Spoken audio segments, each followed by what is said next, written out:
Please off the dais. Ladies and gentlemen, good morning to all of you. At the outset, let me congratulate the founders of DIIA, DIIA is what they call it as, for taking this initiative of starting the Defense Innovators and Industries Association.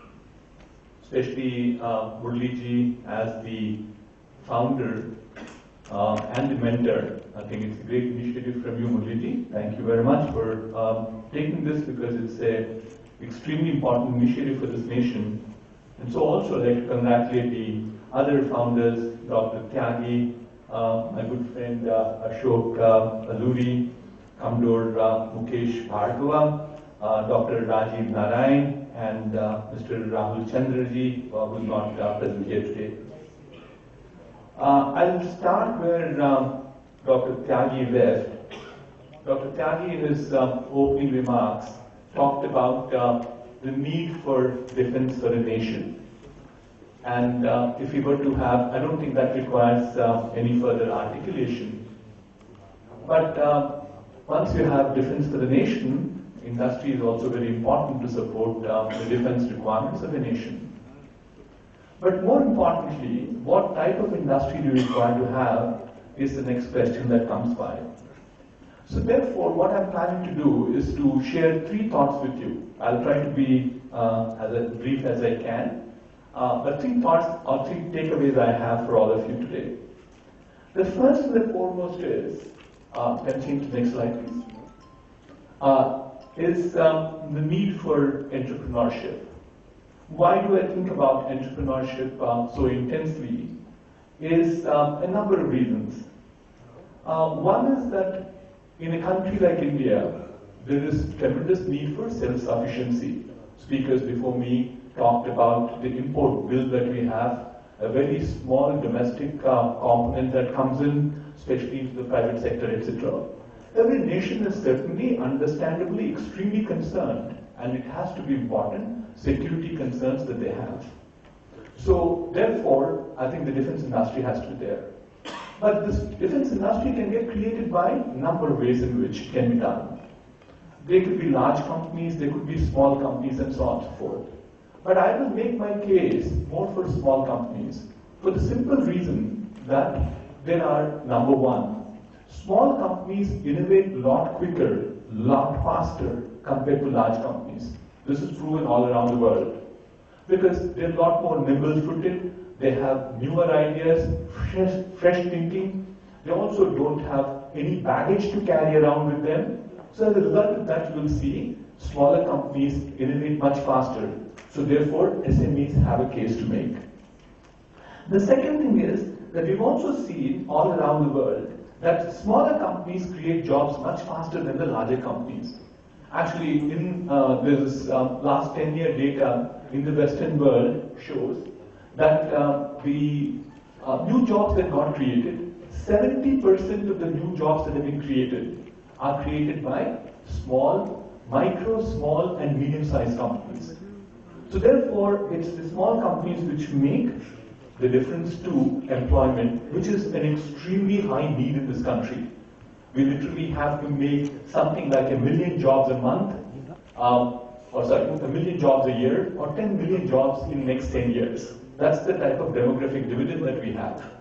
So the result is that we have the need for creating the SME space.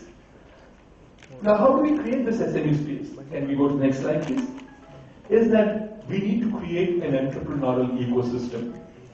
It cannot be that we can make entrepreneurs at a very late age in their life. We can. There are some exceptions to it, including me personally. I turned an entrepreneur when I turned 40. But more and more we see in the world at this point of time, the younger generation becomes entrepreneurs. But these younger entrepreneurs, we need to create that mindset for them, the ecosystem for them. So, and does the education system provide that? Very honestly, the answer is yes. Actually, if you people go back and look into what's the engineering curriculum in India at this point of time, they do 2 minor projects and 1 major project. And what are these two minor projects? They're supposed to be trying to explore new ideas. Or the major project had to be a substantially large idea, which becomes as a part of the curriculum of 4 years of engineering study. That part of it, is it being done well? The answer is definitely no. So the result is, if we can emphasize on our education system to ensure that there is good amount of work being done on people thinking about projects, I think we'll start going in the right direction of creating a larger base of MSME companies around the world. The second one is that most of our youngsters don't know what is entrepreneurship is, what is incubation is, and what a startup is. So we need to create an ecosystem for that. I certainly have to acknowledge the work done by Jayesh Ranjanji in creating what is called as T-Hub. I work very closely with him on T-Hub. And in the last 24 months, it's about 5th of November, I believe we'll do the second year celebration, we've got about 80,000 square feet, 800 co-working space, 160 companies working there, and out of that 160 companies working there, under 500 companies which are members of T-Hub which are working outside it. Now look at it, 600 companies which have now got a mindset which says, I have to develop something new, I have to create more employment, I need to create national wealth. That type of a mindset, if it has to come by, we need to have the incubators. So I would submit to Mohan Reddy especially, saying that, sir, we should definitely talk to the government in terms of creating more amount of defense incubators in order to ensure that we will have more momentum coming in terms of doing more work for defense. I think it was also mentioned certification is not the area for the smaller companies, but I think the larger companies will have the big role in doing the certification. Now, having said, can you put the next slide, please? Having said, the ideas are to come from studying at the knowledge base itself, the incubators come by, but thereafter people always have these challenges of scaling their business and sustaining them. One of the things that we always hear is that quality is not good. And why is the quality not good? It is not something like, climbing Mount Everest in the next few minutes. To me, quality is all about mindset of people. And I put a framework which I keep calling it as PPT. It's very easy for all of you to remember because that's the extension for PowerPoint presentations. But my PPT is people, processes, tools, technology, and training. You will get the right quality, on-time delivery at an affordable price if you can take care of these three elements. Element number one is people. Make sure you have the right people. Recruit people, retain people, reward people, retrain people. The second one is that you've got to have your processes right. If you don't have processes right, you never get quality. And in many organizations, including mine, if the quality is not right, I don't suspect an individual. I suspect my process. So therefore, if you can get your process right, if you then get the process right, the second thing that I suspect is insufficiency in terms of training. Only then you go down to say an individual is good or bad. Individual can never be bad to me. He can be sufficiently trained. So the result is that if you can put a framework which is to do with processes, making sure the right technologies and training is done, you can scale your business. But then after scaling, there's yet another challenge that comes is how do you sustain the business? How do you maintain itself? Because in the world that we live, you can't sustain your business as it is if you don't change. So you have to constantly change, and change is driven by innovation. And innovation to me is also yet another simple thing. It's a secret sauce to me, is 5 components are there. Innovation will come if you start challenging status quo. Innovation will come when you start taking risks. Innovation will come when you persist with your idea. You have an open mind. You start working in teams.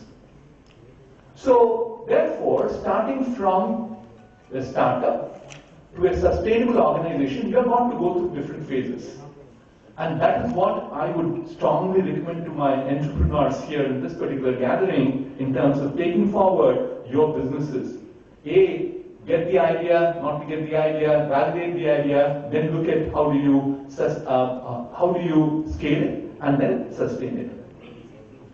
The second part of it that I wanted to touch with you today, I talked a little bit about innovation, but let me move on to the third part, given the paucity of time that we have, is I believe the key challenge we have today in terms of our defense procurement policies are Make in India is very good, but I think we also need to ensure that we innovate in India, we engineer in India, also support in India. So to me, the Make in India would come from innovation, design, manufacture, and finally, aftermarkets.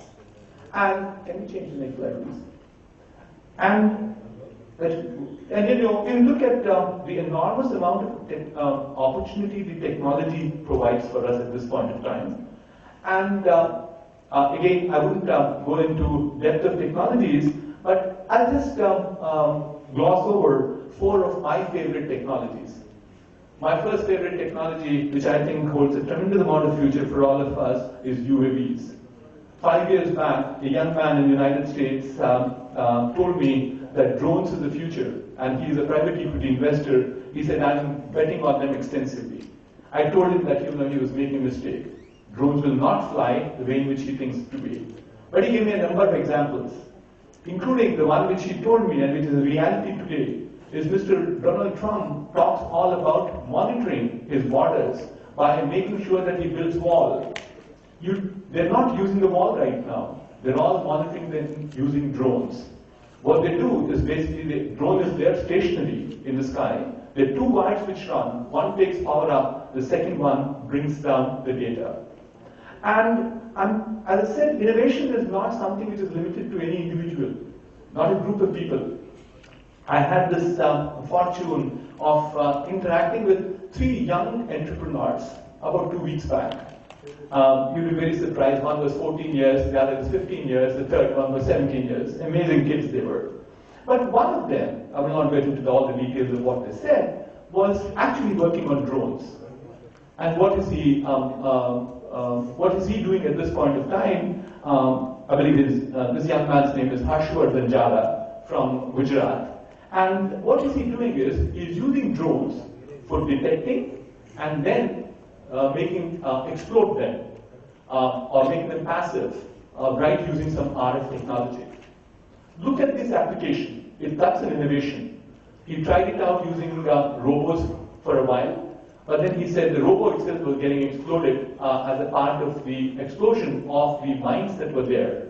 And he decided that he would start using drones as opposed to robos. And this is an idea of a 15-year-old kid. So the technology, therefore, provides you tremendous amount of opportunity. Another very exciting application that I talk about is also called precision agriculture. We are flying drones on a farm at this point in time. When we say my company does this, it's a proof of concept that we're doing. And what does it do? The drones actually take pictures of the leaves of the farm. The pictures come back wirelessly, come back to a base station, and we have 6 million pictures of leaves which are impacted by pesticides from that particular region over the last 10 years. And in a few fractions of a second, the computer can tell you which is precisely the pest which is there on that part of the field. The picture is just 1 feet by 1 feet. There's another drone flying behind it, which goes and which carries the precise pest that's required, the right pest that's required, and precisely sprays the pest on the leaf that's there. So look at where is agriculture, where is drone, where is pesticide. Actually, this proof of concept is being done for a pesticide company.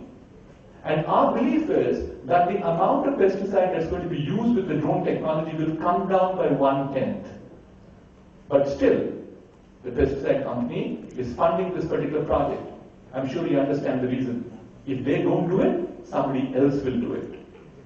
So therefore, you should be aware of newer technologies and make sure you keep pace with technologies. The other one that is also fascinates me and has tremendous amount of application defense is 3D printing. It is the additive manufacturing as opposed to taking out material from a billet. What you start doing is you start adding material wherever it's required when a part has to be created. Again, Imagination is the only restriction I keep saying in terms of what you can do with these applications on 3D printing. But look at the defense application, where there are a number of instances because of spares. Equipment is lying idle in the front, or equipment is put to absolute danger, or people are put to danger because the equipment is not usable. The reason is spares not being there. You can create this micro factories where you can precisely print the spare parts as need is. So the result is, I think newer technologies, I'm sure you can go and explore them further. And you will see lots of opportunities that would emerge. I would conclude by just talking about two other very brief, I'm not going to just mention them. There's the other fascinating technology I think is all about IoTs, Internet of Things.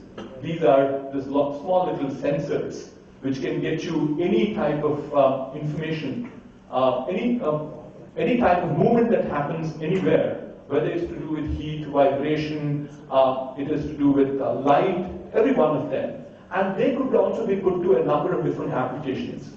And we think that that technology, yesterday the government of Telangana released a policy on IoT.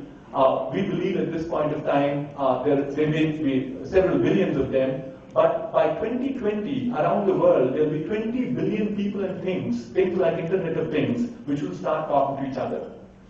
So these could be very fascinating technologies. And finally, let me conclude by saying there is a tremendous amount of challenge because of technologies. The challenge being that what you think about yesterday is not relevant today, and status quo is not good enough. If you say, I'm going to make a product, that product cannot live forever. Because today in a globalized environment with disruptive technologies that are there, that's a challenge for you. The second one is that if you don't have this entrepreneurial or intrapreneurial, as I keep calling it, which is internal to an organization, you can never scale your businesses and sustain them. That's the second challenge. And finally, if you look at what is the other side, the positive side of it is tremendous amount of opportunities that you have. Can you change the slide, please? The tremendous amount of opportunities you have. And I thought, the earlier speakers spoke about it, that you have a big marketplace, which is defense market, even the commercial market. Dr. Tani talked about the commercial aerospace and the defense aerospace put together, amount of airline requirement that's there in the country. And if you look at it, it's a huge market. Opportunity is therefore very large. And you have also a fairly large amount of youngsters who are available. There's no other country which has this number of employable youth as we have in this country.